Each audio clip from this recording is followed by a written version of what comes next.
So, greetings from Ravichandran from the mountain path, the world of finance. Today, this session will discuss three period binomial option pricing model, American time. So, both calculating call and the put options. So, today we'll examine how to calculate call or put option using three period binomial using up factor and down factor without yield or dividend. So the pre-requirement for this particular session will be understanding of good basics of options, payoffs, and option moneyness, and present value and discounting techniques, and expected value calculation using probabilities, and basic understandings of assumptions of the binomial options and the limitations of the binomial options. So how are you going to calculate? And the same steps. First, you have calculate the factor u and d. The second step, you have to calculate the up probability and the down probability.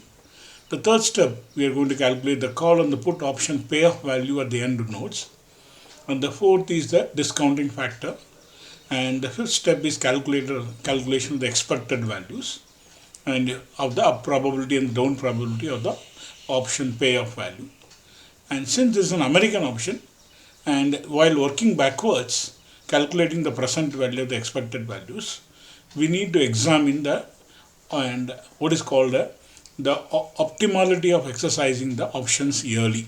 So let's take a quick example here, and this is how a three period an option binomial option tree will look like. So current stock price will be given. There will be up factor and the down factor and percentage is given. So construction of the tree is the first important step. So you have for the first period you have SU and SD. For the second period you have SUU. Yes, again you have SU into D, and the third step you have SD into D.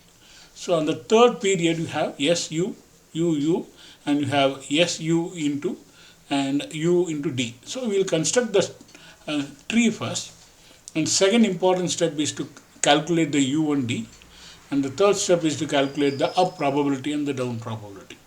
So let's understand the notations.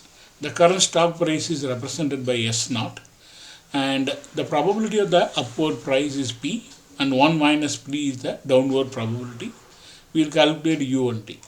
Let's take quickly the assumptions of the model inputs. The current stock price is given as 100, and the strike price is given as the 100. That means it is an at the money option.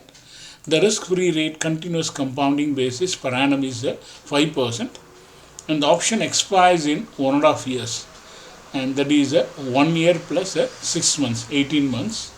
So it is a 3 periods, number of steps is 3, and upward movement is given as 20%, downward movement is given as 20%. So the first step is to calculate what is the U and D. So you can easily say 1 plus 20%, U is 1.2. So that means we are able to calculate the U is 1.2, and 1 minus 20% is 0.8. So this is calculated. The second step is to calculate the upward probability and the downward probability. So that is given by the formula. The upward probability is exponential RT minus D divided by U minus D. And the third is we need to calculate what is called the discounting factor. So the discrete time is 1 by 3, that is 1.5 years divided by 3 is 6 months, 6 months, 6 months. So we are going to move forward and 6 months at a time, then we will come back and 6 months at a time. So that means the discounting factor will keep it ready. Exponential minus R is 5% into the discrete time is nothing but 0.5, and 0.5 is nothing but 1.5 divided by 3. So we will keep all the model parameters handy, and so while calculating the asset price movement in discrete period, so we move forward, and while calculating the backward induction process, that is the present value of the expected payoff values, we will move backwards. That is a basic binomial option pricing models approach. Let's quickly go into the current stock price is 100. So it can go to 120 at the first time interval of 6 months, then it can come to 80. Then on the 1 year period, so 6 months to 1 year, so it can go into and S into U, and this there is an option also. There is a probability it can move down from 120 it can become S into D. So it can come to 96. So let's fix the tree values here. The third one, S into D actually. So we can easily fix the values of the respective tree values. This node value is nothing but and 100 into U into U. You can check it actually. So that means first important thing is calculation of the tree node values, that is very important. So S into and U cubed. So you can see that it comes as 172.8. And so first fix all the node values. This we have discussed in the last videos, and then calculate the payoff value. The payoff value is nothing but maximum. Since this is a call option, we are calculating maximum of 172.8 minus the strike price is given as 100.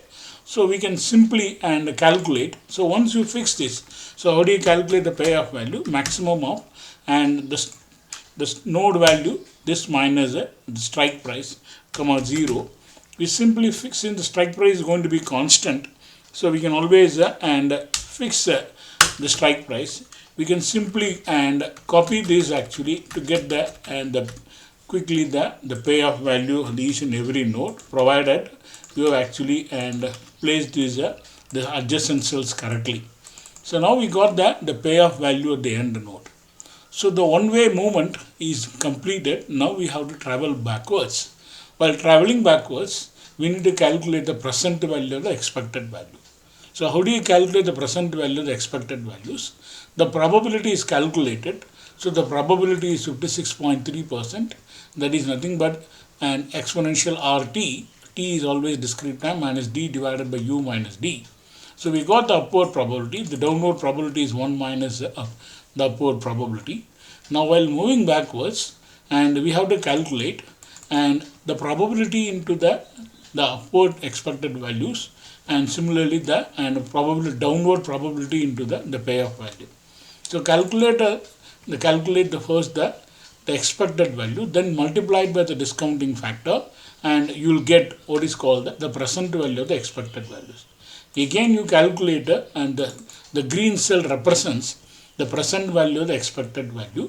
We again use the same approach for all the three areas. We are traveling from 1 year to 6 months. Now, since there is an American option, we have to see the optimality. So how do you see that? You calculate what is called the call option value at this time. Can we exercise the option? So how do you calculate maximum of the 144 minus the strike price, 0, it is 44. Similarly, maximum of 96 minus the strike price is 0. Maximum of 64 minus 100 is 0. So here you have to compare these two values. Here in the first node, though we have intrinsic value, since 44 is less than this one, that means one of the important criteria in early optionality, and so we have to check is we need to see the maximum of these two values needs to be considered. So here we are seeing that 44 is less than 46. So 44 can be ignored. 0 is less than this one. 0 can be ignored. So all these three nodes, we cannot exercise the call option early since the value and the call option values are less. Now let's move backwards again, and we have to calculate the present value, the expected values using the normal values again, and you are able to calculate this. Again you try for early exercise by calculating maximum 120 minus 100, 0. Here is 20, here it is 0 here. Again we are comparing. So 20 is less than 29, 0 is less than 4.8, and that means we cannot exercise and early here. So in this example, what happened, though it is an American option, 3-period binomial call option, we are unable to exercise the option because there is no optimality, because that is a very important factor. Let's consider an SAM tree for a put option. So again we are doing the same thing, filling the tree first, fill up all the node values, then instead of using maximum of S minus K, we are using maximum of strike price, that is 100 minus 170. Here it is 0, here it is 0, and here is maximum of 100 minus 76.8 is 23.2. Here is maximum of 100 minus 51.2 minus 48.8.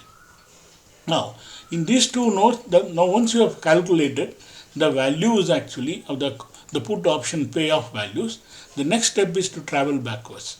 And this is very simple. They again up probability into the value 0, down probability 0, so this is 0. Similarly, this one up probability into 0 plus up down probability into 23.2, then multiplied by the discounting factor since it is traveling backwards. Now the last step actually again the same thing, and so 23.2 into a probability, and similarly, and we have to calculate that the next one is what is called the 48.8 into the and down probability.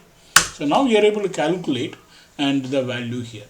Look at this value here, and again we have, since this is an American option, we have to see a maximum of 100 minus 144 is 0, maximum of 100 minus 96 is 4, and the maximum, so calculate the put option payoff value at this node, and now we can see that it is 36. Here we can see 36 is greater than 33.2. In this situation, and while going backwards further, we have to consider 36, and we have to ignore, this what is called and this one. Okay, let me just simply say, so the 33.531 is ignored. Now going forward, we are going to take only these 36 while going backwards. Again, you can see that on the end of the first year, and the first two nodes not optimal, so 0 into up probability into 9.8 into down probability into discounting factor. Now again, when you are taking here 9.882 into up probability into 36 into down probability into the discounting factor. So while taking here we have to take the 36, not this 33.31. So now again we have to examine whether we can exercise the option early here. Again, since this is a put option, maximum 100 minus 120 is 0 here. Maximum of 100 minus 80 is 20 here. Again, it is not optimal to exercise the option here.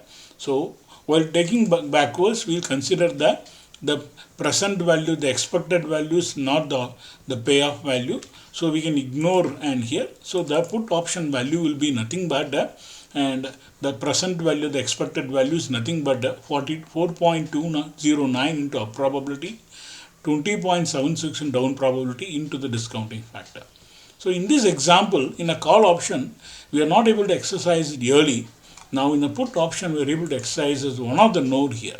So the key idea here you need to understand, whenever there is a early exercise, we need to compare the optional value with the expected values.